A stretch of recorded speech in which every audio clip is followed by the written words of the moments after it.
amigos de sempre, de toda quinta-feira, mas o convite continua. Vamos estudar, vamos aprender um pouco mais, porque isso só nos acrescenta. Quem puder fazer os cursos tem online, ou vem bater um papo presencial aqui com os amigos, que só acrescenta na vida da gente. Também tem os livros para empréstimos, para venda lá embaixo na biblioteca. E agora, nesse momento, eu convido a todos a pensarem no Mestre Jesus. Nós aqui estamos, Senhor, em Seu nome, procurando compreender Suas lições e procurando nos melhorar. Esteja conosco neste momento, nos envolva, para que sejamos ouvidos atentos à palestra da noite, sejamos receptivos ao abraço amigo dos nossos mentores. Envolva-nos, Mestre, envolva a nossa palestrante, para que consigamos hoje assimilar as suas lições. Graças a Deus. Vamos receber com carinho a Elizabeth, que vai falar para nós hoje sobre o Evangelho. Boa noite, amigos. É uma alegria imensa estar aqui. Agradeço essa oportunidade. Boa noite, né? Aos internautas. O tema que nos foi passado, sábia providência. Bom, providência envolve prever o futuro, planejar, né, com cuidado, se precaver, se prevenir. Então, providenciar é buscar meios para que algo se realize, buscar meios, recursos. E a providência divina? Deus guiando todos os acontecimentos. Isso é a providência divina, para uma finalidade maior. O Aristóteles, filósofo grego da Grécia, filósofo da Grécia Antiga, né? No século IV a.C., ele trouxe o termo teleologia, que é uma finalidade última. A finalidade última do nosso existir é conseguir a perfeição relativa, atingir a plenitude do nosso ser. Então, tudo que nós recebemos de Deus tem essa finalidade de nos auxiliar a chegar nessa perfeição relativa. Nós somos espíritos imortais. E o acaso, a fatalidade, não existe. Tudo é muito planejado. Deus está permanentemente cuidando de toda a sua criação, para essa finalidade, né? Todas as suas criaturas um dia vão atingir a plenitude do ser. E Deus não é um mero espectador, sabe? Ele criou. Agora vocês se viram, né? Não, Deus está constantemente cuidando da nossa vida. E a doutrina espírita nos ensina, né? Como é que Deus cuida de nós? Será que, vou cuidar do José Carlos, vou cuidar do Edgar, né? Como que é? Edgar, vou cuidar de cada um das... olha, vou cuidar desse hoje, daquele amanhã. Não é assim. Deus criou suas leis. E essas leis é que regem todo o universo, regem a nossa vida. São leis perfeitas, justas e também misericordiosas e amorosas. Isso é a providência divina, é a solicitude de Deus para com todas as suas criaturas. Deus está em toda parte, Deus tudo vê, tudo preside, mesmo as coisas mais insignificantes. Vamos pensar até num vírus, numa bactéria, está lá no livro A Gênese, capítulo 2, item 20.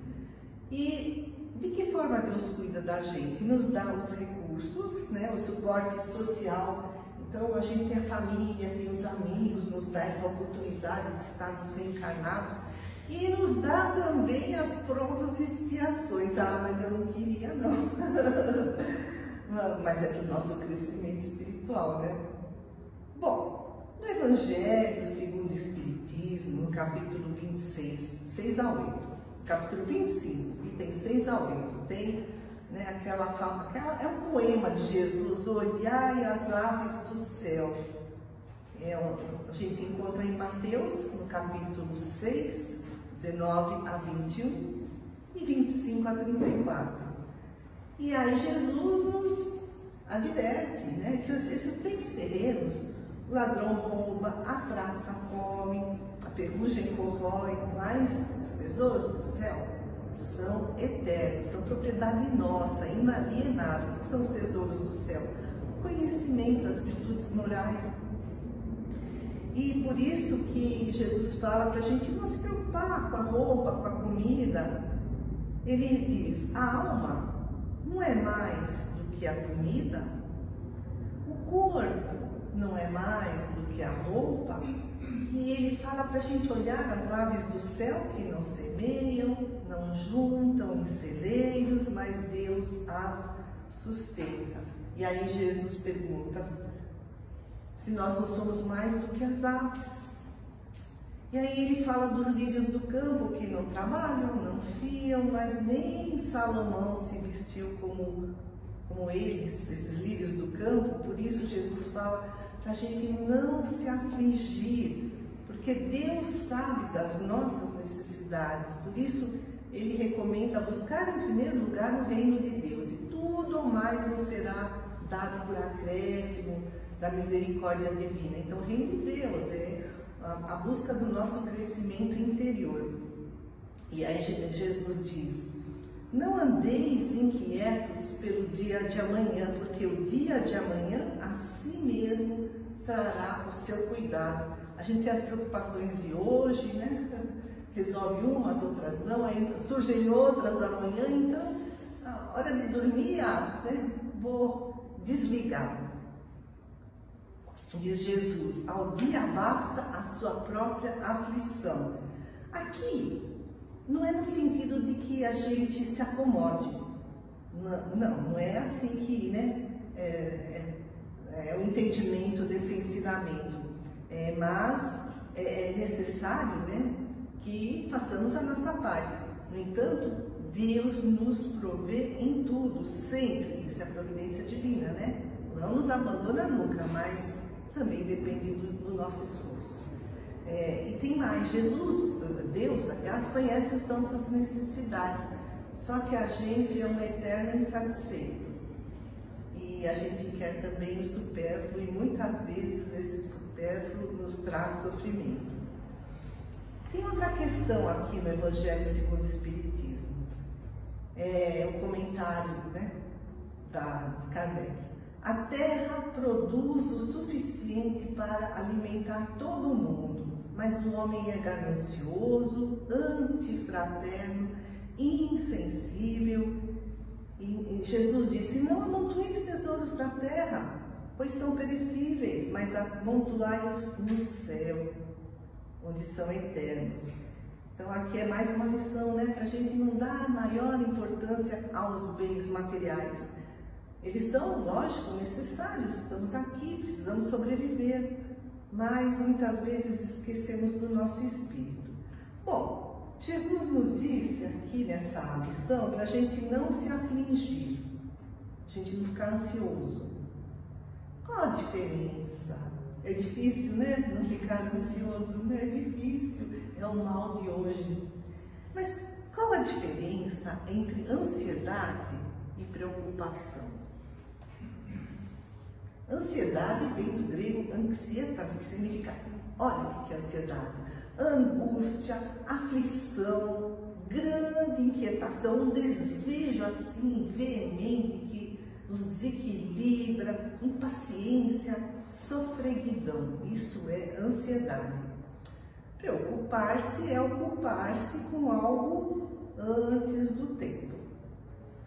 Bom, o problema é a preocupação exagerada. Imagina que a gente não vai se preocupar, né, com o nosso ganha-pão, com a limpeza da nossa casa, com os nossos, né, com a nossa saúde. O problema é o exagero, porque se a gente vive preocupado o tempo todo, às vezes desnecessariamente, a gente vive em função do futuro e esquece de viver o presente, desperdiça as oportunidades que estão aparecendo no aqui e agora, né? Então a pessoa responsável, ela se preocupa sim, mas de forma adequada. Responsabilidade. Então, faz parte dessa preocupação sadia. A responsabilidade significa atender os compromissos assumidos, mas, lógico, sem prejudicar a ninguém, nem a nós mesmos, né? Então, a pessoa responsável planeja a sua ação, prevê os fatos. No entanto, mesmo que a gente tenha todo esse cuidado, muita coisa foge ao nosso controle. Nem tudo depende de nós. Se nós compreendermos isso, nós vamos colocar a nossa energia no momento presente, no aqui e agora. Deixaremos, né, desperdiçar tempo só vivendo em função do futuro, desperdiçar tempo e energia com coisas que estão fora do nosso controle. Porque a gente só tem o controle sobre nossas próprias vidas, não é? Não é? Olhe lá, gente, e olhe lá, nem isso, né? Mas a gente esquece, não esquece? A gente quer controlar tudo. A família, os filhos, né? Controlar sempre. Preocupação, então. Essa preocupação exagerada nos leva a um desgaste emocional, a um desequilíbrio. A gente não dorme à noite, né? A gente fica decepcionado, angustiado, fica com medo, né? Então, preocupação é diferente de ser precavido, de ser prudente. Ser precavido e ser prudente é ser sensato, é ser moderado. Agora, a preocupação essa, né, exagerada, é irracional, tolhe a nós mesmos, porque a gente fica até com medo, né? E olha o que diz o Espírito Hamed, na psicografia de Francisco do Espírito Santo Neto, As Dores da Alma. Ele fala assim: a nossa educação social estimula o vício do pensamento preocupante. É a mania que nós temos de exagerar na preocupação, essa preocupação doentia. E ele ensina que as pessoas confundem preocupação com proteção. E vê só, eu caio nessa. A gente pensa assim, a gente ouve, muitas vezes provavelmente já falou: eu que eu me preocupo com você, eu te amo. É o Hamed que está falando isso. Isso daí não é cuidar. Não adianta se preocupar. O cuidado é uma coisa, essa preocupação é outra. Ou então a gente fala assim, né? Você tem que se preocupar com seus pais. Se preocupar ou cuidar? Ou outros dizem assim: quem tem filhos vive em constante preocupação. E aí, pensando assim, falando assim, nós vamos transmitir, diz Hamed, para nossa família medo, insegurança, pensamentos catastróficos. É difícil, gente, é difícil. Eu mesma não estou conseguindo. Mas Jesus ensinou: não estejamos inquietos pelo dia de amanhã, porque o dia de amanhã cuidará de si mesmo. A cada dia basta o seu mal. E o Hamed fala: qual é a saída para a gente lidar com essa preocupação doentia? Confiança. Ele diz: quando há confiança em nós, em Deus, existe fé.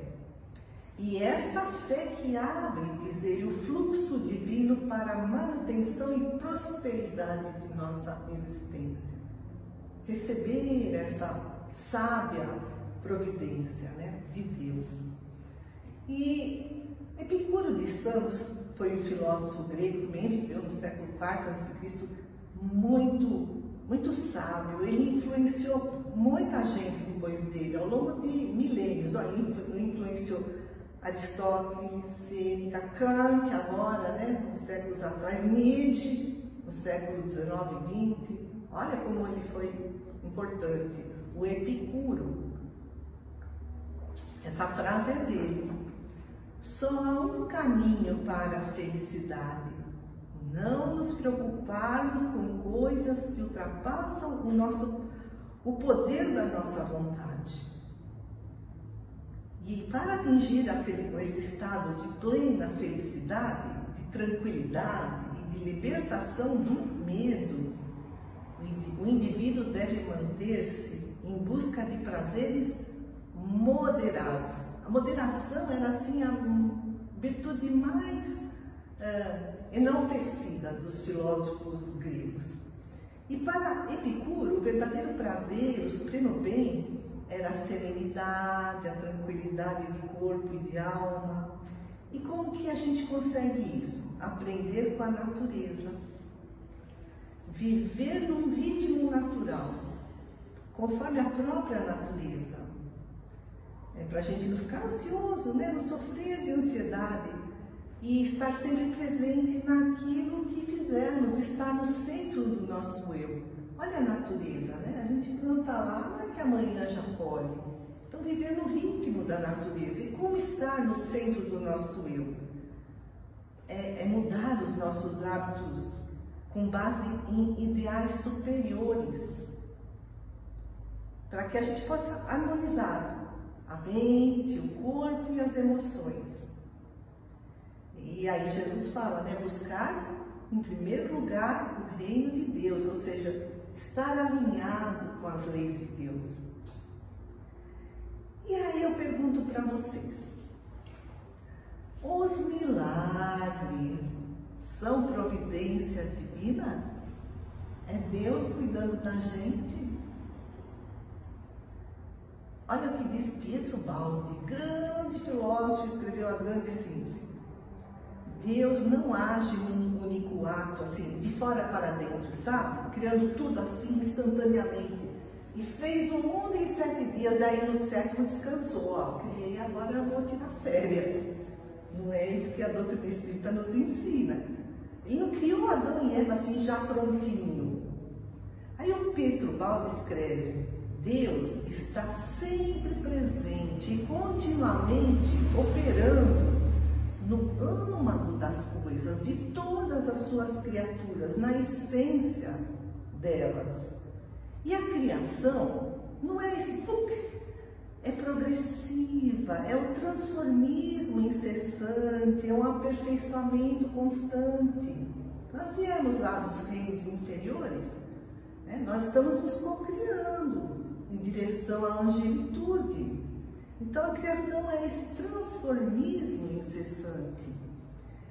E aí o Baldi escreve o conceito de prodígio, de milagres, assim, com aquela ideia de corrigir, dar um retoque nas leis de Deus, né, na sua obra, faz parte da nossa ignorância, da nossa fraqueza de perceber a realidade.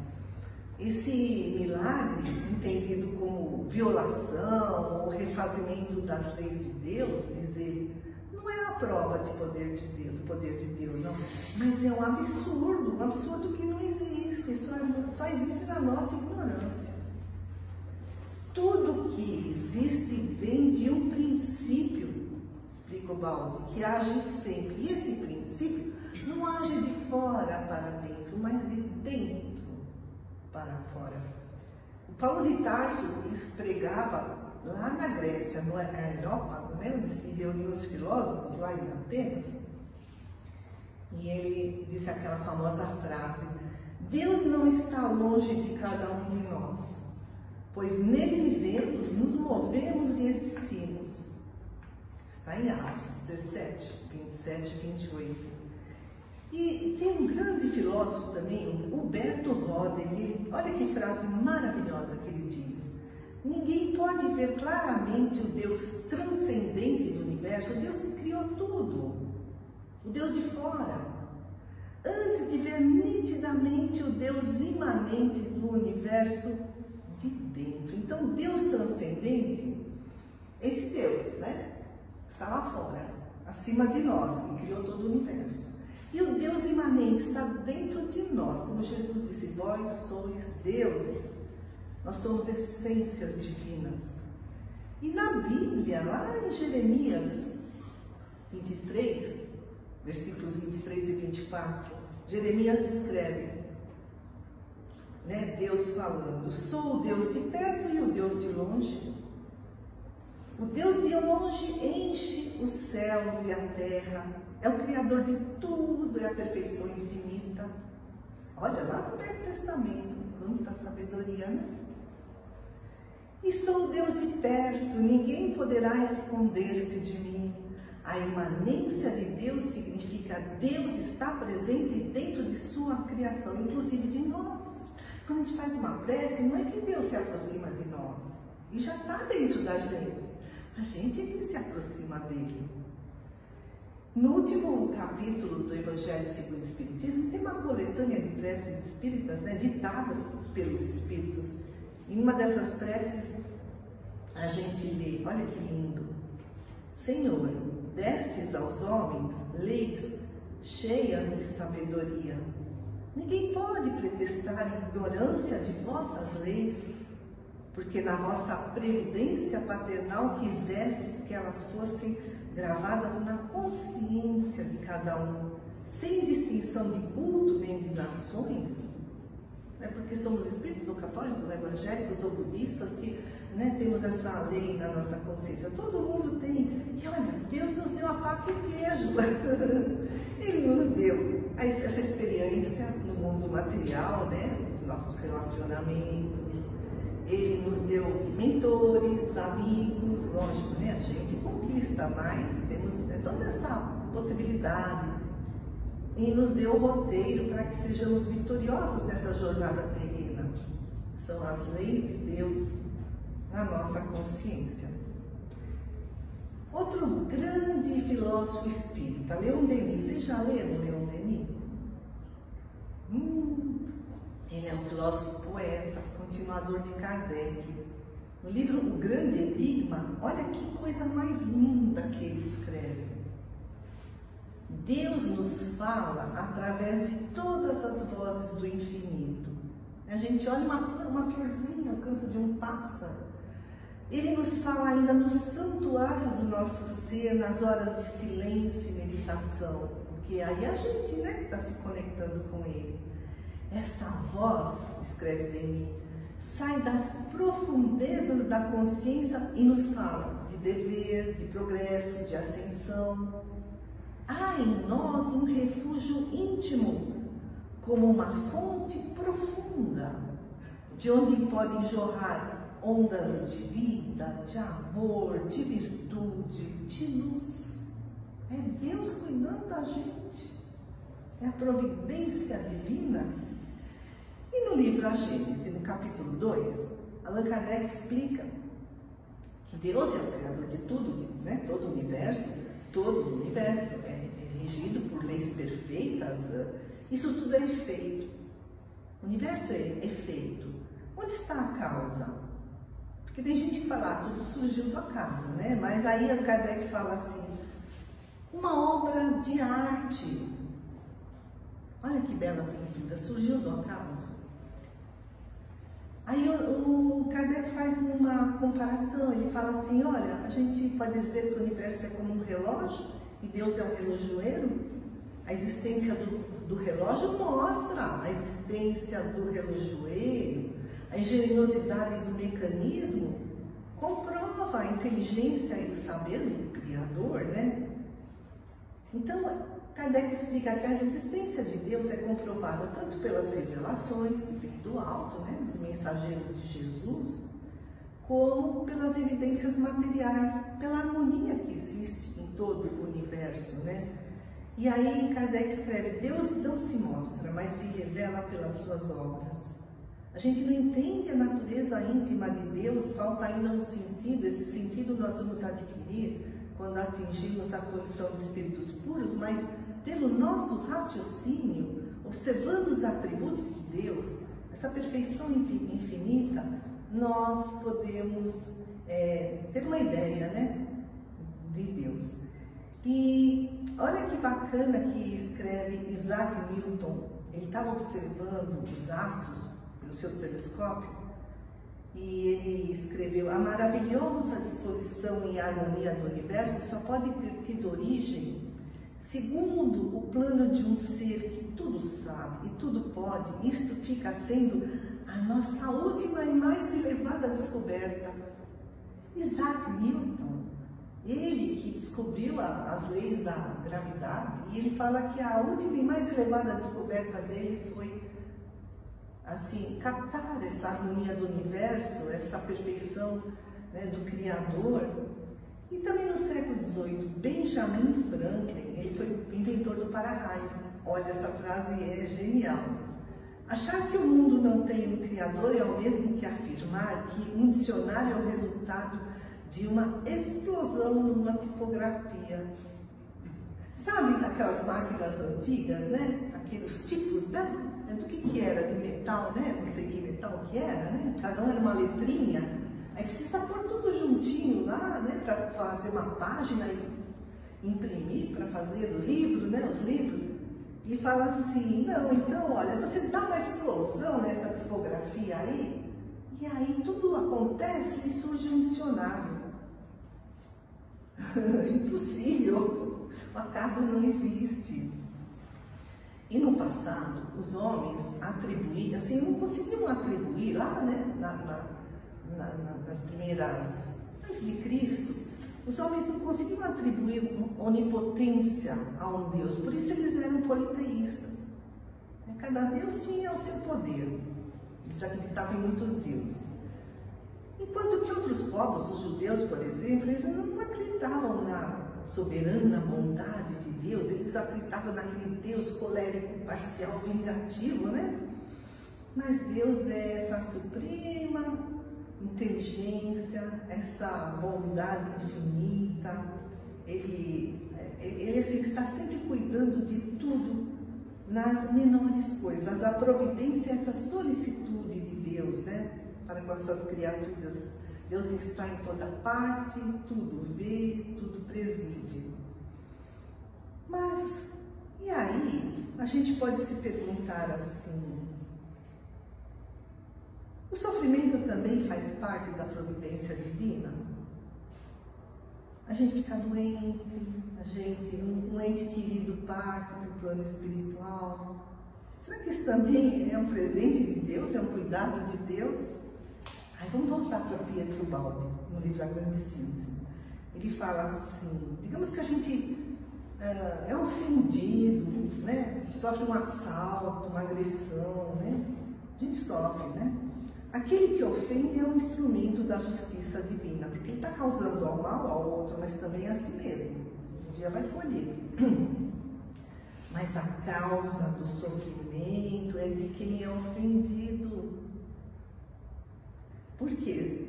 Porque plantou em si, né, erros no passado, se desviou das leis de Deus.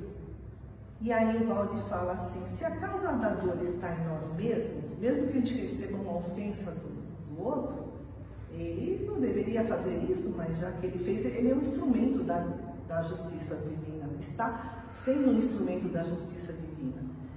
Mas se a causa, né, está em nós, desse sofrimento, não tem sentido a gente se revoltar. É melhor orar e compreender, porque toda dor só cessará quando a gente aprender a lição que ela traz. Porque Deus, diz o Baldi, é a perfeição, Deus rege tudo, Deus rege todos, tem a lei de causalidade, tudo é ordem, tudo é indestrutibilidade. O corpo morre, mas o espírito é imortal. Tudo é equilíbrio automático e justo.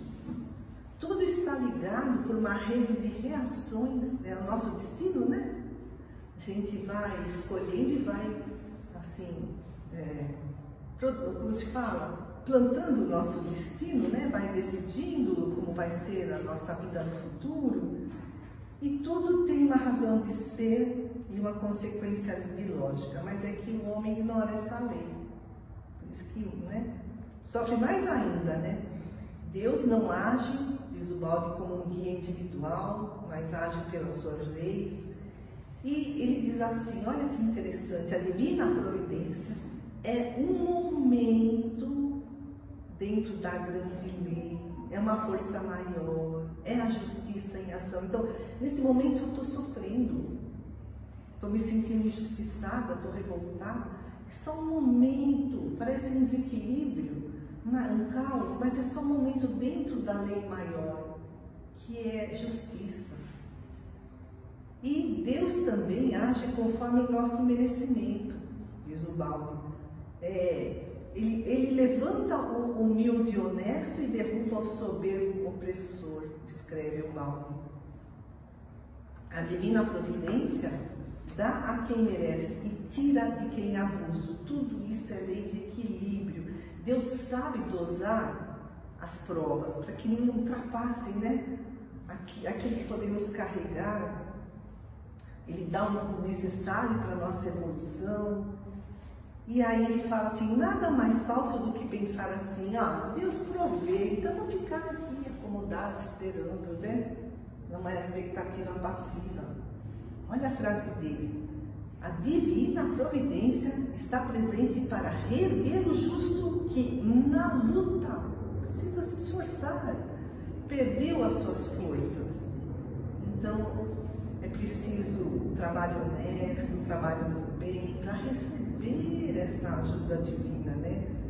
E aí, diante de todos esses ensinamentos tão maravilhosos, né? A gente se sente esperançoso, confiante, né? Consolado, porque não estamos sozinhos, não é verdade? Então, amigos queridos, agradeço muito a atenção de todos. Boa noite.